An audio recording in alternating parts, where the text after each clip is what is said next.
Olá, boa tarde a todos. Hoje a gente vai ser um journal do Team Study. Então, ele é para avaliar a mobilização precoce nos pacientes intubados em ventilação mecânica. Antes disso, eu vou fazer uma breve revisão de alguns artigos que eu olhei, só para pontuar algumas coisas de alguns artigos. Ops. Ah, tá. Para ver qual que é o racional, assim. A gente já sabe, ele traz isso inclusive no protocolo do estudo, que a imobilização na UTI é uma das principais causas de fraqueza, incapacidade e mortalidade. Eu trouxe isso de curiosidade para mostrar que ele traz isso no protocolo do estudo, de um dos estudos mais antigos, que mostra um paciente super jovem, de 23 anos, em que no primeiro dia da UTI e no sétimo dia da UTI. Ele não descreve muito bem assim, estava entubado, se não estava, mas dá para a gente ver que aqui tem uma perda de força, de massa, né, de musculatura de 43%. E depois eu trago esse artigo que o professor já citou, que o Pedro já citou, sobre perda de musculatura diafragmática em pacientes que estavam ventilados. Então, tem uma perda de força, tem uma perda de musculatura nesses pacientes. Aí, vem alguns estudos para avaliar a mobilização dos pacientes. Esse estudo é um estudo pequeno, é um estudo de mais ou menos 109 pacientes, que saiu no Lancet em 2019, e eu trouxe ele porque ele é um estudo que foi positivo e ele avaliava desfecho funcional, assim. Só que ele teve uma significância estatística, foi positivo esse estudo, só que ele é um pouquinho diferente do estudo que a gente vai ver, porque o grupo intervenção desse estudo, a mobilização era progressiva. Então, os pacientes eram mobilizados de grau de dificuldade progressivamente, do menor para o mais intenso. O próximo é um estudo do Lancet de 2016. Esse já avaliava em pacientes cirúrgicos, era uma UTI cirúrgica. Já é um estudo que esse aqui é mais de um centro, o estudo anterior era de um centro só. Esse aqui, ele trazia um protocolozinho de mobilidade também. A intervenção era parecida. Teve um desfecho positivo de mobilidade, só que esse estudo já chamava atenção para eventos adversos. Então, no grupo intervenção, que foi mobilizado mais, teve mais eventos adversos.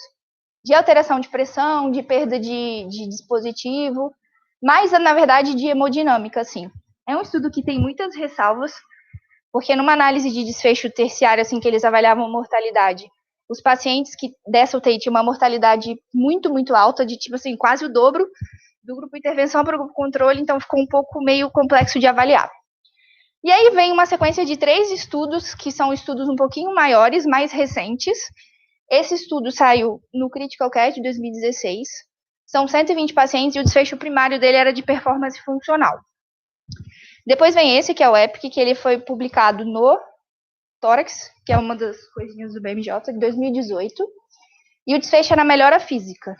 E o outro é esse estudo que ele foi publicado também no JAMA em 2016, em que era um estudo maior, com 300 pacientes, e o desfecho era tempo de permanência hospitalar.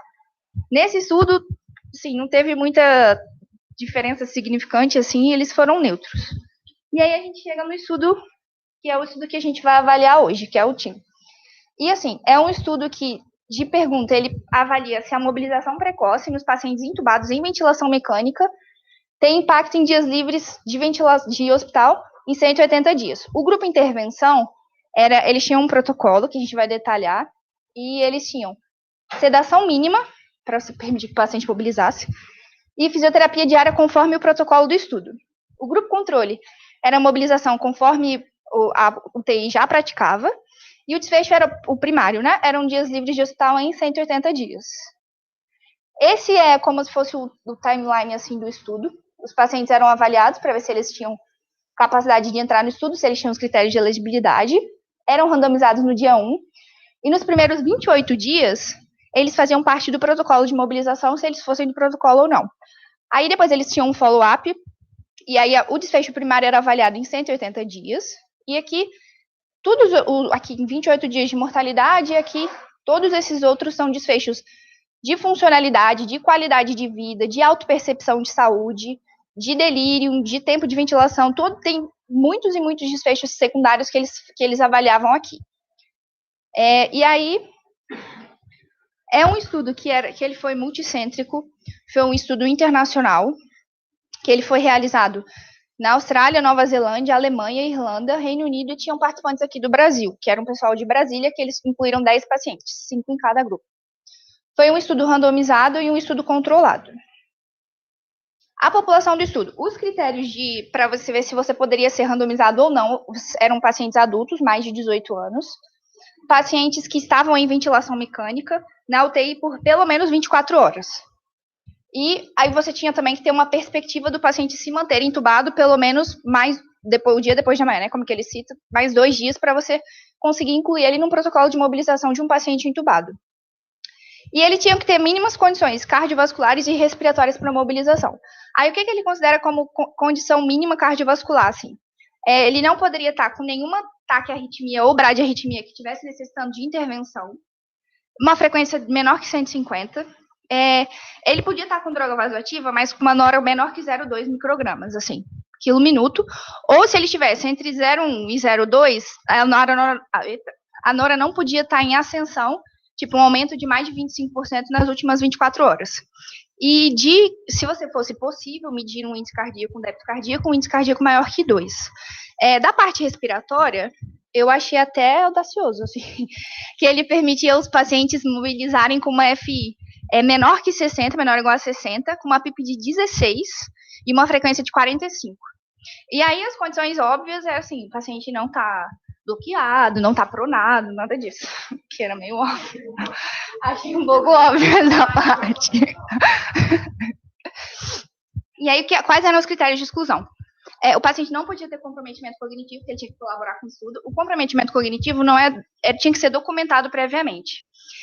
O paciente não podia ter uma expectativa de vida por menos de 180 dias, e assim, independente se fosse pela doença crítica que ele estivesse apresentando naquele momento, ou se um paciente previamente já não tinha essa expectativa de vida.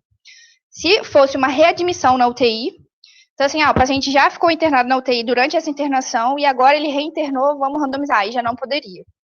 Mas, se eu não me engano, no protocolo do estudo, quando o paciente ele já entrou no estudo e aí ele vai de alta e volta, ele pode retornar para o protocolo. Pacientes com lesão de sistema nervoso central, principalmente TCE, pacientes que não podiam mobilizar, pacientes com lesão de coluna e pacientes com alguma distrofia muscular, alguma lesão neuromuscular assim. Aqui também é um pouco óbvio, pacientes deficientes ou pacientes que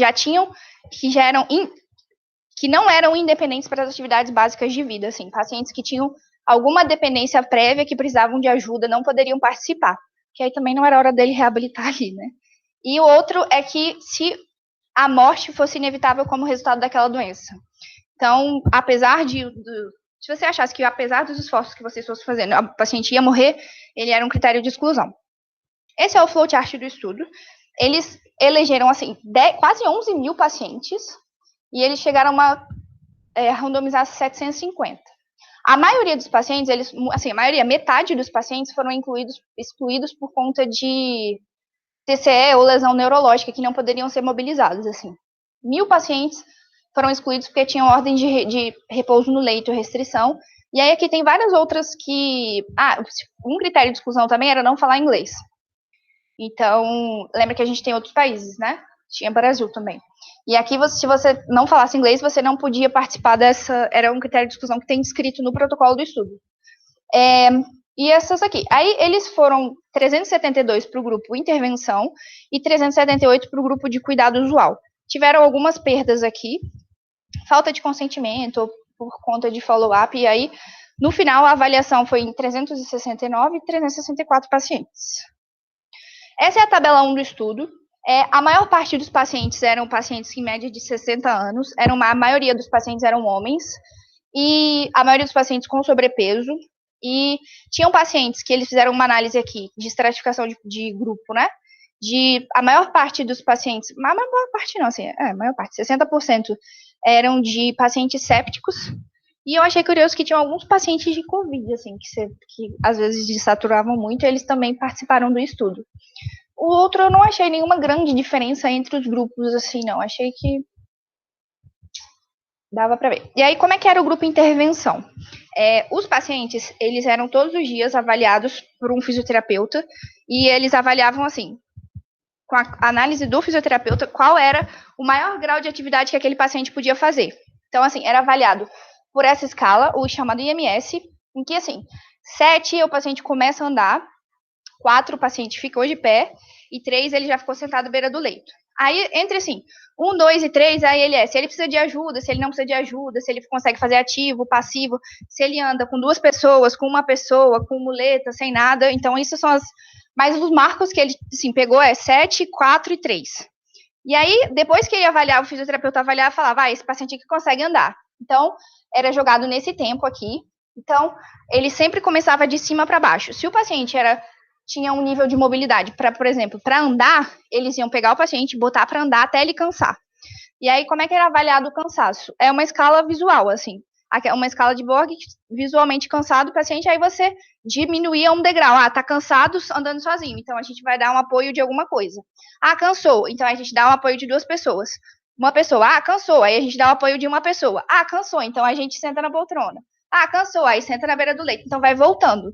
E era o máximo que ele conseguia enquanto ele tivesse conseguindo fazer atividade. Isso aqui tem no protocolo do estudo, que ele mostra os pacientes andando, sentado na beira do leito, e em pé, né? E sentado na beira do leito, que são os marcos que ele diferenciou mais, assim. Tipo, o paciente andando já é o 7. Aqui ele anda com a ajuda de 2 pessoas. Aqui, paciente em pé, na beira do leito. Aí tem a ajuda de isso aqui. E o paciente sentado na beira do leito. Então, aí era o máximo, assim, o máximo de atividade possível pelo maior tempo possível até o paciente cansar. E aí vem a análise estatística. Como é que eles calcularam a amostra? Eles calcularam para atingir um poder de 90% com alfa de 0,05 bicaudado, eles estipularam 7 dias de diferença entre o grupo controle e o grupo intervenção.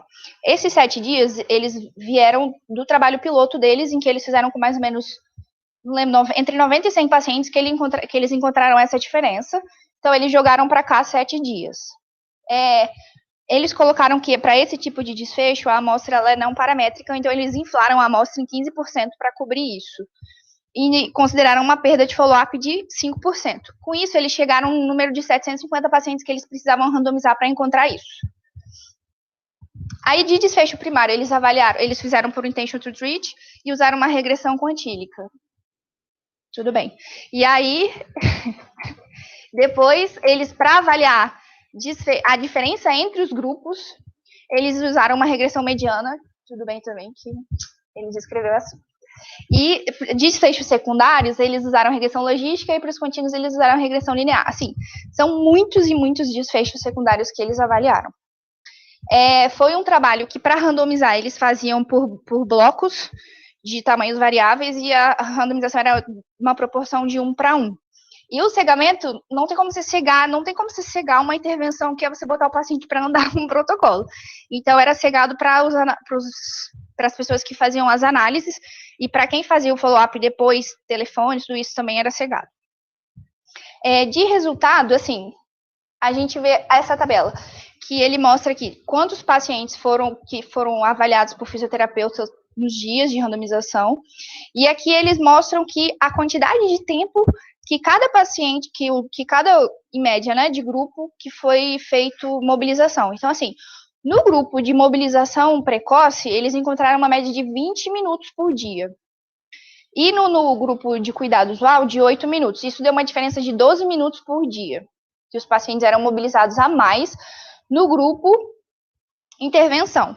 E aqui, são os marcos daquela mobilização que eu falei. Então, aqui é sentado, aqui ele fica de pé e aqui ele anda.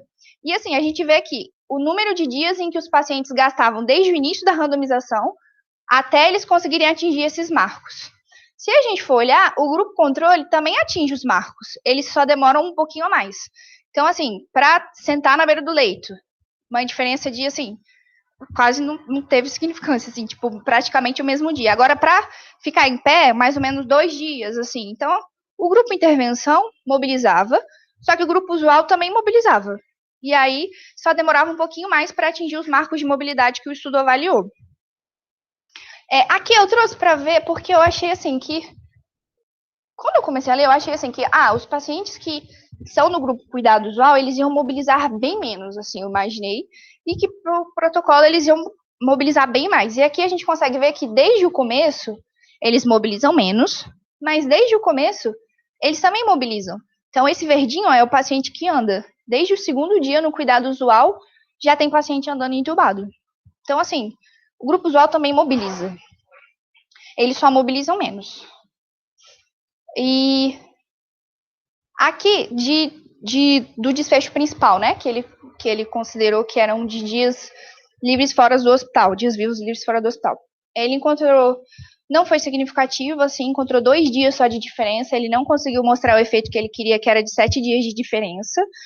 E todas essas outras escalas, assim, tem escala de oh meu Deus, de funcionalidade, tem escala de percepção de saúde, tem escala de depressão e ansiedade, tem escala de tudo isso. E não encontrou nenhuma diferença entre nenhum dos 2 grupos em que eles fizeram a análise, assim. Nem de dias livres fora do ventilador em 28 dias, assim. Não teve diferença. E aí a gente traz uma outra parte do estudo, que é a parte de eventos adversos, em que eles compararam os 2 grupos. O que eles consideraram evento adverso? Assim, eles consideraram alteração de pressão arterial. Aí, o que é alteração de pressão arterial? Não descreve. Ele não fala se o paciente ficou hipertenso ou hipotenso. A arritmia cardíaca, ele também não faz essa distinção do que era de diferença. Mas no paciente que foi mobilizado precocemente pelo protocolo do estudo, eles tiveram mais eventos adversos, que isso teve significância, assim. Então, aqui, no grupo padrão, eles mobilizaram e tiveram 4% de eventos adversos, e aqui 9%, mais ou menos. Mais ou menos. Então, teve diferença. E perda de dispositivo, perda de dispositivo até que foi igual, assim, mas as diferenças de desaturação, todas essas têm diferença.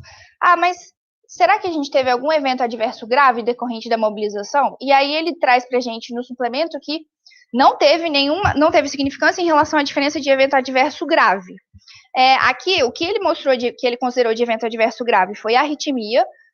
Por que aqui ele considerou grave e lá não considerou grave? Aqui ele considera grave porque nesses 5 pacientes aqui, eles precisaram de intervenção medicamentosa para corrigir essa arritmia. E todas essas aqui precisavam de intervenções, por isso que eles consideraram grave.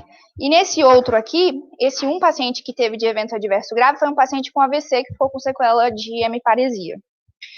Então, e eu trouxe esse daqui também de curiosidade para ver, assim, daquele outro de barrinhas, que os pacientes que não foram mobilizados, esse aqui é no grupo intervenção, o porquê que eles não foram mobilizados. E inicialmente, a principal causa era por conta de sedação, que por mais que o protocolo do estudo orientasse uma sedação mínima, eles ainda estavam sedados de uma quantidade que impedia deles mobilizarem. E aí ficamos nas considerações e discussões agora. Quando eu vi o estudo, assim, eu fiquei com a impressão de que talvez... Eu não sei se ele foi exatamente feliz na escolha da pergunta, porque quando você vê, parece que é um grupo que não mobiliza versus um grupo que mobiliza. Mas, na verdade, é um grupo que mobiliza menos versus um grupo que mobiliza por um protocolo e acaba mobilizando mais, assim. Não tem um benefício absolutamente claro nesse trabalho de que mobilizar precoce pelo protocolo deles tem uma intervenção, tem um benefício. E eu também não sei se uma diferença que ele atingiu de 12 minutos por dia seria suficiente para provar os 7 dias que ele queria. Tipo, será que 12 minutos por dia a mais que eu mobilizar um paciente vai dar uma diferença de um desfecho lá na frente de 7 dias? Não sei também. E assim, aquela coisa ali que ele fala de evento adverso, de PA e alteração cardíaca, eu queria que ele tivesse descrito, assim. Porque, a alteração de pressão arterial pode ser hipertensão. E que talvez fosse esperado para você mobilizar, você vai ficar hipertenso, que é uma resposta fisiológica, assim. Então, acho que isso eu queria que talvez ele tivesse falado um pouquinho, assim, de que talvez, não sei se estaria, se tivesse mostrado, por exemplo, se fosse só hipotensão, se teria uma significância de diferença de evento adverso, não sei o que ele considerou. Essas foram as minhas impressões do estudo.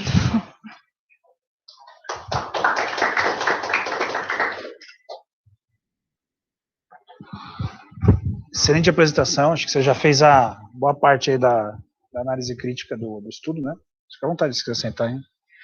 O que vocês acharam aí do estudo? A gente fala da estatística rapidinho, mas...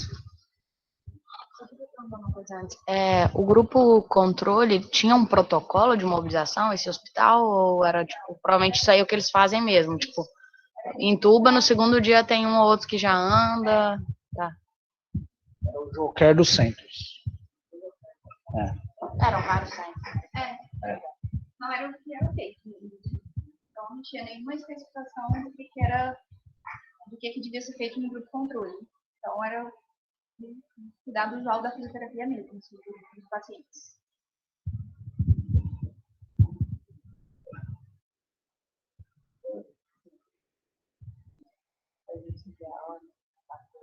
Qual a... Fala. É que depois ele faz uma análise também de custo, assim. Pensando num estudo que não mostra benefício tão grande de você mobilizar precoce um paciente protocoladamente, assim. E tem hospitais que você demanda de um recurso, né? Que é o fisioterapeuta. E ele coloca que, no estudo, isso é outra ressalva que eu queria fazer também. Ele falava que o ideal era que o fisioterapeuta que participasse do estudo não atendesse o paciente que era o controle. Ele fala que nem sempre isso aconteceu e que eles não têm esses dados de entre aspas, crossovers de fisioterapeuta, sabe? Assim, então eles não têm esse dado. E eu não sei se num estudo que não tem benefício e ainda mostra que tem alguns eventos adversos, se é custo efetivo você aumentar a quantidade de físios além do que você tem na sua unidade, ou além do ideal, entre aspas, para você atender essa demanda, assim. Não sei se valeria a pena. Aqui tem uma coisa importante que na Austrália, o fisioterapeuta não faz parte da equipe da UTI. Da UTI é o médico e o enfermeiro. O fisioterapeuta, ele vem lá, atende e vai embora. Entendeu? Ele vai atender os pacientes, ele não fica lá, eu acho que fica ele até fica das 9 às 5 da tarde, atendendo pacientes, mas não é que nem aqui, por exemplo, que a gente tem o plantonista da fisioterapia, né? Então, O fisioterapeuta era como se fosse um interconsultor, assim, igual a nefro vem e passa visita. Nesse caso, o fisioterapeuta entra no quarto, não tem nenhum horário, assim, tipo, fica aqui das 4 às 7, não. Ele entra no leito 1, mobiliza, a parte da ventilação mecânica é o médico que faz, da aspiração à enfermagem. Ele passa uma vez, no máximo duas, em Portugal. Você também lá?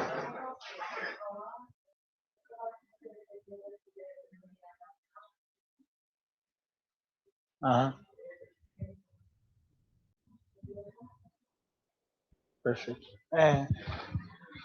Isso é uma coisa que nós brasileiros, a gente foi botando um monte de gente para UTI, que é importante, mas tudo tem custo, né? E aí a gente vai, enfim, existe essa preocupação mesmo. Então isso é uma coisa que é um pouquinho diferente. Lá na América do Norte, existe a figura do terapeuta respiratório, né? O respiratory therapist, que ele só vê o ventilador, tá? E aí tem o fisioterapeuta, que é o physical therapist, que só faz a parte motora, tá? Que isso é só de dia, obviamente, né? Não tem à noite. E o respiratory therapist, geralmente eles passam uma visita lá, eles chamam ventilator rounds. Eu acho tudo uma coisa americana, assim, meio viagem, porque aí tem um cara vendo o ventilador, sendo que na visita o cara nem discute o ventilador, porque o ventilador tá seguindo o protocolo, entendeu? É tudo protocolado. É uma coisa meio... mas era para segurar a ventilação protetora, essas coisas aí. Bom, então acho que isso é uma coisa para levar... Acho que é assim também, Bruno. Esse trabalho, a gente pode ter uma crítica em relação ao desenho, e a gente tem que saber interpretar o resultado dele também, né? Então, algumas pessoas, quando o seu resultado, falam assim, então mobilização precoce não funciona. Não, porque ele comparou mobilização precoce com mobilização precoce. Certo? A gente pode afirmar isso. Só que de intensidade diferente, né? Exatamente. Então, uma que é dose alta de mobilização precoce e uma que é dose baixa. E aí ele não encontrou diferença e mostrou aumento de eventos adversos. Certo? Então, acho que esse é o primeiro ponto, né? E aí, o segundo ponto, em relação ao desenho, o que vocês acham da pergunta? Que a pergunta era assim, paciente entubado, com pelo menos 24 horas de ventilação mecânica, sem perspectiva de ser entubado, era para mobilizar paciente entubado, não é esses pós-operatórios que a gente vê mobilizando aí, tá? Que o paciente está com uma norinha e você senta na poltrona. Isso aí não é nada, esse não era o paciente do estudo, certo? É paciente ventilado, ruim, choque, ciência respiratória, né? Coma não, porque ele era critério de exclusão, né, a maioria dos estudantes eram excluídos por isso. Então, era esse subgrupo de paciente, doente ruim mesmo. E aí, esse era o protocolo. E os grupos eram o grupo de intervenção, conforme se escreveu, grupo GeoCare. O que vocês acham dessa escolha de grupos? População, pegou? Intervenção era a intervenção do TIM, que era começar por cima, não começar por baixo, porque geralmente você primeiro assim, faz uma mobilização ativa no leito, tolerou. Aí você senta, tolerou, né? Geralmente.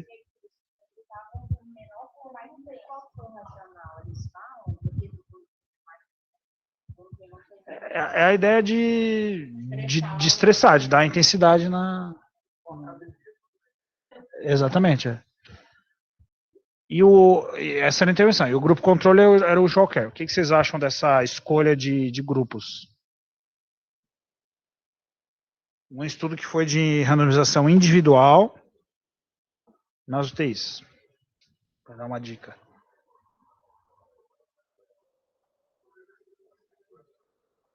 Não necessariamente, mas...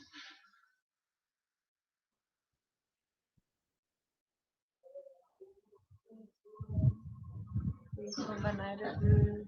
Não é no grupo de controle, cada UTI tem a sua maneira de ser usual, não é? Não é igual. Portanto, os grupos de controle foram todos diferentes, talvez. Você pode ter variabilidade no grupo de controle e você não tem variabilidade no grupo de intervenção, em teoria, né? Se o protocolo foi bem seguido. O que mais?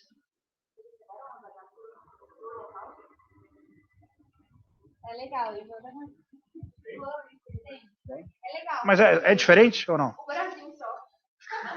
Mas o Brasil é mais ou menos? Mas mobilizava menos o Joker. Era isso? Bom, não, tudo bem, acho que é. Mas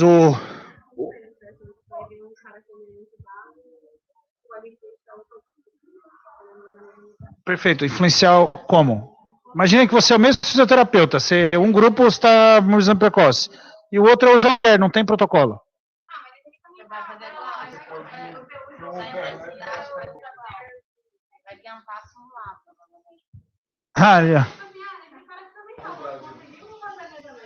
Aí foi. É que não dá, é muito pouco N, né? Brasil mesmo. É que morreu todo mundo ali, do Standard of Care. Porque morreu, por isso que a mediana é 0, então dos 5, pelo menos 3 morreram. Entendeu? Ou ficaram internados 180 dias, que eu acho pouco provável. Aí não dá pra...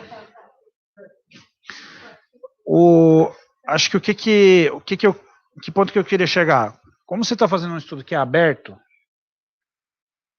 e quem faz a intervenção é fisioterapeuta, e não são fisioterapeutas diferentes necessariamente, mesmo que fosse, você tem risco de contaminação entre os grupos, certo? Então, é um estudo que ele foi desenhado para ser neutro, no final das contas, sem querer. E olha assim, que são excelentes pesquisadores aqui, né? Então, eu acho que eles não... Isso é uma crítica sempre quando você faz estudo em UTI, que o grupo controle é standard of care, quando o estudo é aberto, existe risco de contaminar os grupos. Então, só tem 2 jeitos de você lidar com isso. Ou o grupo controle é um outro protocolo que vai ter que ser seguido, e aí você separa os 2 protocolos, ou você faz estudo em cluster. Né? Você randomiza a unidade para a intervenção, e não o indivíduo, porque daí você faz a unidade tocar de um jeito, compara com outra unidade. Só que isso aí tem outras complexidades do estudo em cluster, né?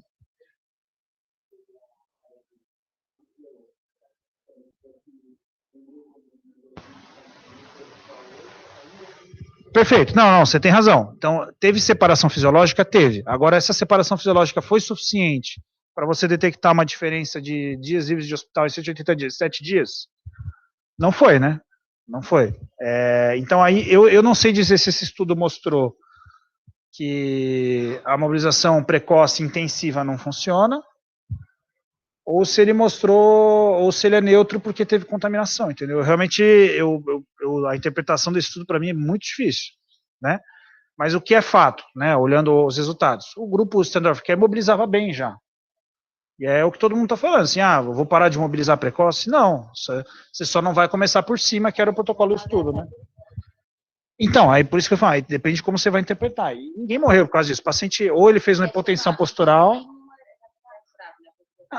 teve FA, aquelas arritmias lá é FA. Vocês já viram o doente sentar e fazer FA? Você tem medo da nossa realidade de ter evento adverso fatal, assim. Vocês, por exemplo, eu gosto muito quando o paciente pós-operatório mesmo, eu prefiro mobilizar o paciente com nora, ele está desenvolvendo nora, que é o que a gente faz na mobiliza ele com a droga ativa, bota para andar com nora, foda-se, do que você desligar a nora e botar para andar, que daí ele vai sincopar. Entendeu? Então, se você quer mobilizar precoce, deixa ele com uma norinha lá, vai com a bomba de fusão lá, beleza. Do que você tirar a droga e imobilizar. Aí geralmente é aí que ele vai fazer hipotensão postural, tal, que era um evento adverso com você. Hipotensão postural e FA, foram os mais comuns, né? Hipoxemia, umas coisinhas assim também. Né? O resto era meio igual entre os grupos. Quando você vai perda de dispositivo, o resto acontece. Começar pelo máximo que você espera que aquela pessoa consiga fazer. Porque às vezes a pessoa ia ficar bem sentada, se você sentar e depois levantar, esperar um pouco, e aí se você levanta de uma vez, podia ser uma coisa mais devagar, né? Mas é isso que o estudo mostra. E eu acho que é essa a interpretação. Você não é que não tem que fazer mobilização precoce, é que a mobilização precoce não precisa ser dessa forma, tão agressiva, entendeu? Então, e talvez tenha tido algum grau de contaminação entre os grupos, que a gente não, os próprios autores, você falou que eles reconhecem isso. Idealmente, eles gostariam que os fisioterapeutas que participassem do grupo intervenção não fosse o mesmo fisioterapeuta que atendesse o controle, mas que eles não podiam garantir que isso acontecesse e eles não tinham isso reportado, sabe? Quanto que fez. Dos estudos que você leu, Camila, antes, qual dos estudos pegava paciente ventilado e imobilizava? Que aqueles de pós-operatório, isso aí. Acho que foi o primeiro, né? Que era unicêntrico, né? Unicêntrico, tem paciente. Quantos pacientes vocês veem ser mobilizados ventilados aqui? Eu às vezes eu tenho até uma dúvida, porque às vezes quando mobiliza o paciente ventilado, eu acho que ele já podia estar estubado, muitas vezes, tá?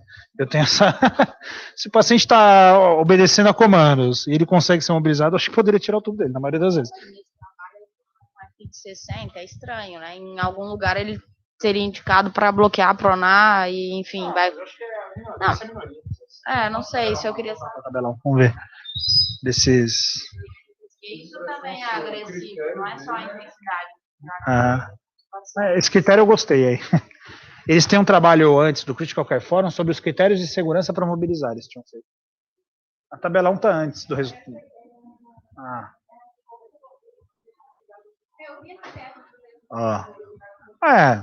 Não é tão ruim, né? 230.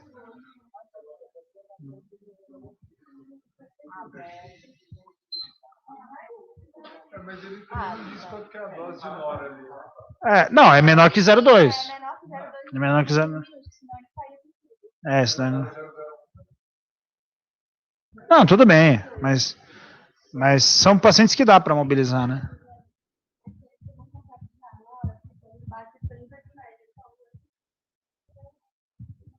Postural, exato.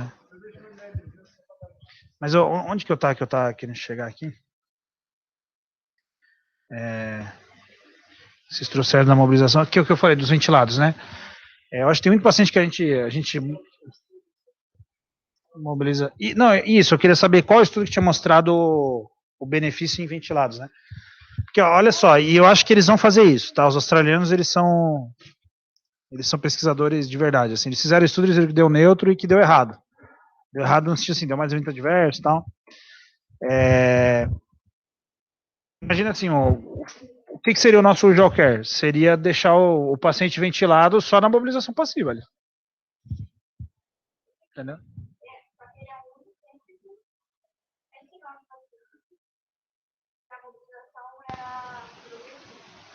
Tá,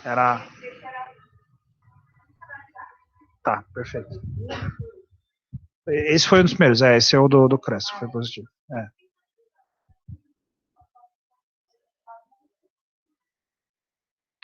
Mas, por exemplo, lá no trauma, é tudo TCE e tal, não vai conseguir, entendeu? Então, o que eu acho que seria legal para ter uma separação fisiológica? Seria, por exemplo, o grupo você não vai mobilizar fora do leito por 3 dias. Deixa ele quieto lá, ou você só vai mobilizar quando se desmamar na hora. Botar algum critério que aí você esticaria mais isso. E o outro grupo você mobiliza no D1, né? Que é no D1 pós-randomização, né? Tipo, vai ser o D2 de UTI dele, pelo menos, né? Que tem que ter 24 horas de ventilação. Então, aí você conseguiria separar mais esses primeiros 3 dias, né? E a verdade é que essa intervenção é para a primeira semana. Depois da primeira semana, todo mundo vai mobilizar mais parecido, né? Acho que isso aconteceu no estudo, né? Depois de um tempo era um pouco mais parecido, né? Quando você vai ver, vai ficando meio parecido. Então, aí, se você protocolasse o grupo controle, talvez você conseguiria separar melhor os grupos e mostrar o benefício ou o malefício da intervenção. Pode ser, eu tenho minhas dúvidas aqui, o que realmente aconteceu. Tanto que eu já vi o Poyang, o próprio Belomo, o que eu estava falando com o Ari, o Belomo ele quer fazer um trabalho de bed rest agora. Bed rest por X dias, só com passiva ou ativa, se o paciente quiser fazer, tal, no leito. E o outro grupo, a mobilização mais precoce mesmo, né? Se bem que ainda tem, depois ainda tem, ao longo do tempo ela... Mas troca, tem...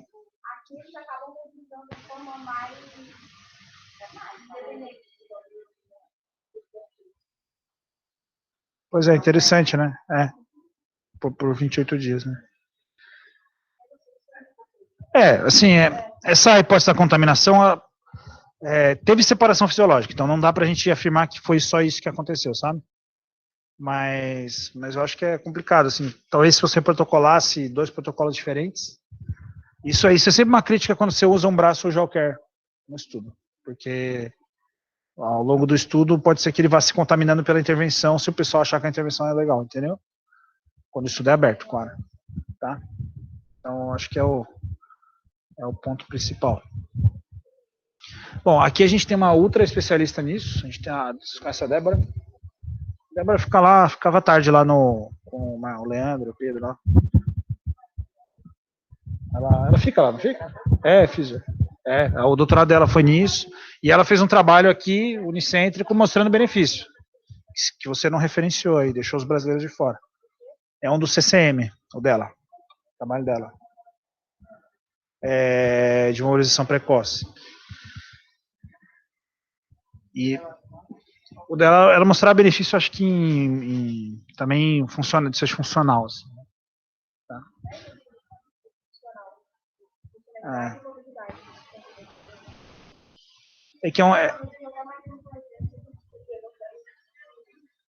Não, mas sabe qual é o problema? É que é difícil você ter parâmetro para calcular a amostra, e no fim das contas, o desvio de hospital é um desfecho bom, porque no fim ele marca quão independente o paciente ficou, né? Tanto que você vê depois os desfechos secundários é tudo meio parecido, né? Aí você não deixa de medir os desfechos funcionais, mas você usa ele para calcular a amostra, né? Para ver que o paciente usou menos recurso mesmo. Porque o livro de hospital é o seguinte: se ele ficou um dia numa reabilitação, ele vai contar como dia ele ficou, ele vai descontar esse dia dele, entendeu? Não pode estar em nenhuma instituição de saúde.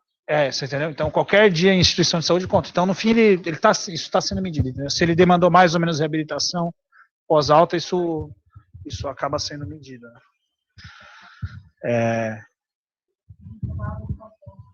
Mário que chama atenção, porque ele pode diminuir em menos 10 dias, mas pode aumentar em 6 também. Não é isso? Tipo, isso dá, sei lá. Já que você trouxe isso aí. Como que ele analisou o desfecho primário? Você falou, você tinha falado. Né? Tá. Não, isso aí é facinho, isso aí. O stato é bom de fazer isso aí. Eu gosto do stato. É um método...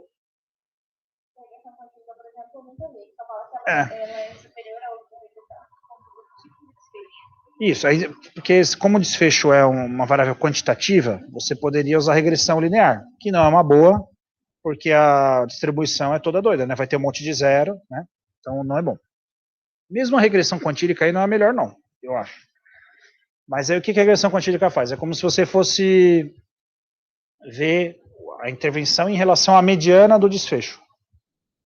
Tá? Que ele quis comparar a diferença entre grupos, foi uma regressão mediana, que é a regressão quantílica na mediana, mas a quantílica você pode fazer no percentil 25, no percentil 75, como você quisesse, e aí você faz a forma de fazer essa regressão é por reamostragem com bootstrap, aí você reamostra 10.000 vezes, 10.000 vezes, como você quiser, e aí ele vai dar o intervalo de confiança baseado nisso, tá? Não é um método paramétrico, é um método não paramétrico para você ver a diferença entre os grupos, tá bom? E aí o erro padrão robusto tal de cluster é porque ele considerou cada centro como um cluster, né? E aí isso poderia influenciar, então ele corrigiu para isso no... Botando aí.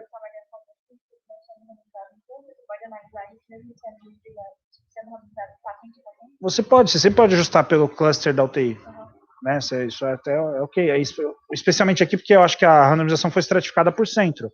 Então, se você estratificou a randomização por centro, você tem que ajustar para isso na análise necessariamente. Tá? É o jeito ideal de você fazer a análise. Ele ajustou fazendo isso, ajustando os erros padrão para o centro. Tá? Mas a regressão quantílica é um método não paramétrico de você ver a mediana. E aí ele apresentou aquele resultado lá.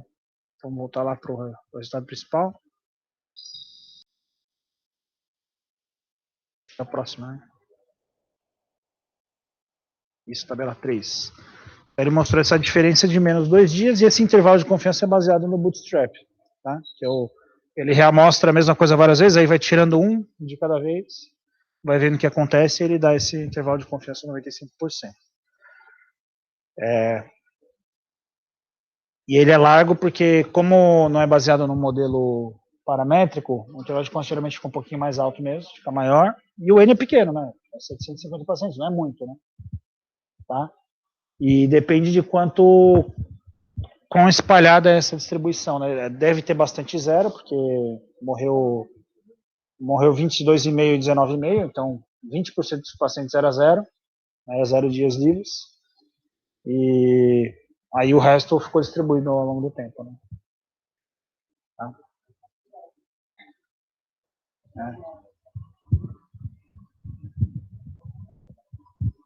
Então por isso que até ele vai mais para a esquerda ali, né? Vai para menos 10. Bom, mas é só uma regressão diferente, para quando a distribuição não é paramétrica. Tá? A distribuição não é normal. Isso é New England, política do New England. O New England não deixa botar valor de P em desfecho secundário se o desfecho primário é neutro. O JAMA não, ele adora um monte de valor de P. O JAMA adora P. E aí ele é criticado por isso. E o New England é criticado porque ele não gosta. Tá? Mas isso é uma política que mudou faz uns 2, 3 anos no New England. Aí saiu até um editorial, tá lá. Agora a gente só vai apresentar valor de P se o desfecho primário for positivo. Se for neutro, não apresenta. Aí só apresenta... eles devem mexer depois.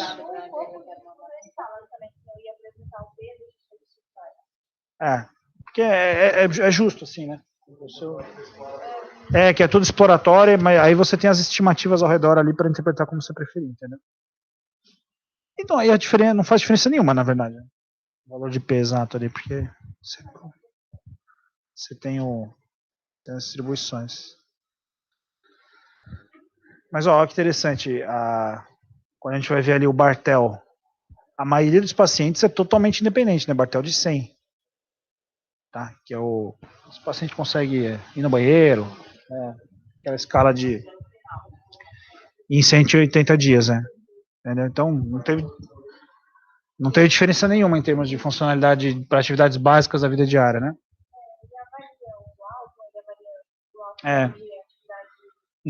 Que é o de baixo ali, o IADL, igual, e o RUDAS é a escala de qualidade de vida da OMS, sem diferença também.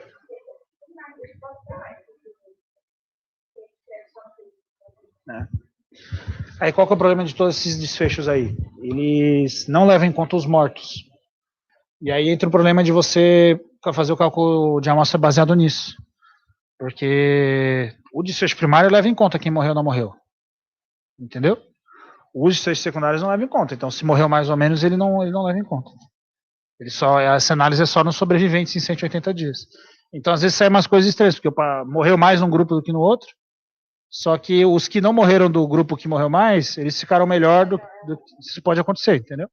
Sem querer, assim, ao acaso, ou às vezes pela própria intervenção, né? Entendeu? Então, isso é uma coisa que pode acontecer aí.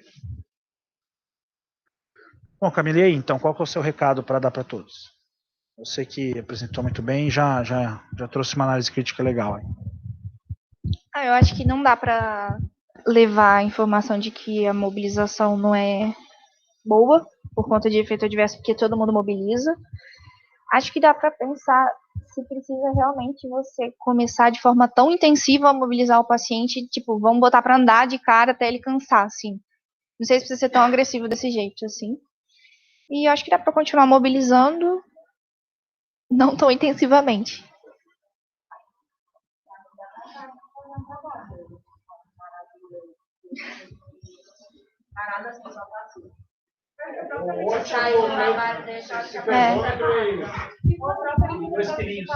Aquele processo de bola fica repousando para sempre estar na mais. Cara, ele fez meia hora de exercício por dia, ninguém vai meia hora de exercício. Sim. Não, isso é que assim, é porque aqui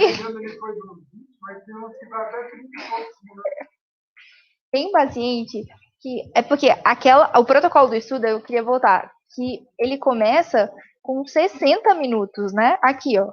Se o paciente tem essa escala, a meta dele é 60 minutos. Você não faz 60 minutos de atividade por dia todo dia? Não faz. Imagina um paciente deitado no leito grave. Então, acho que dá pra mobilizar coerentemente com o estado do paciente. Eu acho que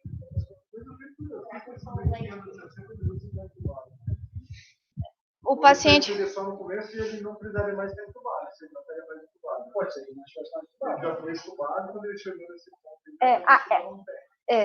Sim, poderia ser. Porque eles fazem. É porque faz um protocolo de 28 dias, né? Por exemplo, esse paciente aqui, ó, ele tá tracostomizado. Então, ele. Mas ele só recebe intervenção quando ele tá na UTI.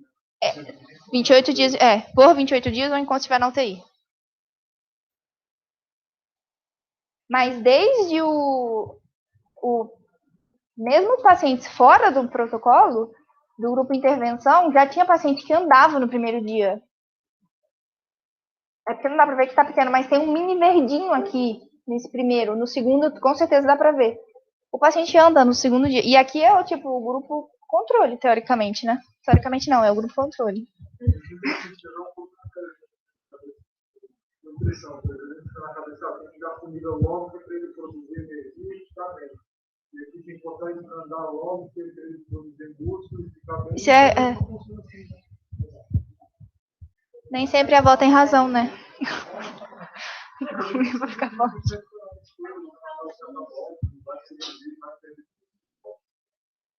Mas tem isso que você falou, tem trabalho, se você fizer uma intensidade muito grande na fase aguda, às vezes você prejudica o músculo. Exatamente, isso pode acontecer. Então até é uma das coisas que o pessoal deve estudar, né? Mas você precisaria de biópsia, né? Aí precisa de trabalho exploratório aí para entender.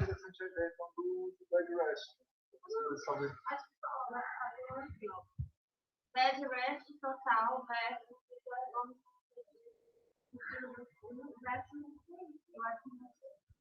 Mas aí é difícil, eu acho que não tem porquê você fazer isso. Ou fazer uma coisa, assim, separar, um vai de baixo para cima e o outro, entendeu? Mas eu acho que agora, eu não sei o que vai sair depois disso aí, eu realmente não sei. Mas o fato é que a gente, por exemplo, tirar a sedação talvez seja mais importante do que você forçar a mobilização, entendeu? Então, que isso impede de mobilizar e mais risco de PAV, mais tempo de ventilação, talvez isso seja pior, né, do que você querer mobilizar logo no dor, entendeu? Então acho que é questão de prioridades para o nosso dia a dia.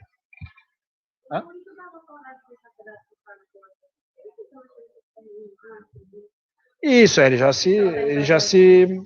faz uma mobilidade de grau 2 ali para 3. a nossa exposição de terapia aqui na... Porque me parece que a gente tem mais exposição de fisioterapia do que Tem, com certeza. Tanto que quando saiu o estudo, acho que se pega as UTIs aí que tem uma equipe bem capacitada, o pessoal ficou, pô, será que a gente tá fazendo uma coisa errada, né? Mas o pessoal não faz esse super agressivo, eu acho, né? Acho que faz escalonado, né? Vê se o paciente tolerou, vai pro próximo, né? Então, acho que não dá para entender assim que tá fazendo alguma coisa errada, eu acho que não. Né? Acho que mantém os protocolos aí, quem faz, quem não faz, dá uma ajeitada, faz alguma coisa, né? Mas não faz esse protocolo agressivo. falou de análise de custo e tudo. Se eventualmente a gente não vai caminhar para uma redistribuição e talvez botar mais fisioterapia talvez na enfermaria do que na UTI, que é um momento talvez ele vai estar mais apto, né? Isso aí eu acho que é um caminho sem volta aqui no Brasil, viu? E aí o que acontece? O fisioterapeuta, ele faz atividades que em outros lugares o enfermeiro faria, ou o médico, você entendeu? E aí com isso, a gente aqui no Brasil tem menos enfermagem porque tem mais fisio, é uma coisa, né? E a gente tem que trabalhar com isso, né? Ter isso em mente, né? Cada um agregando o máximo de valor no seu trabalho ali, mas eu acho que a gente não vai conseguir chegar nesse ponto não.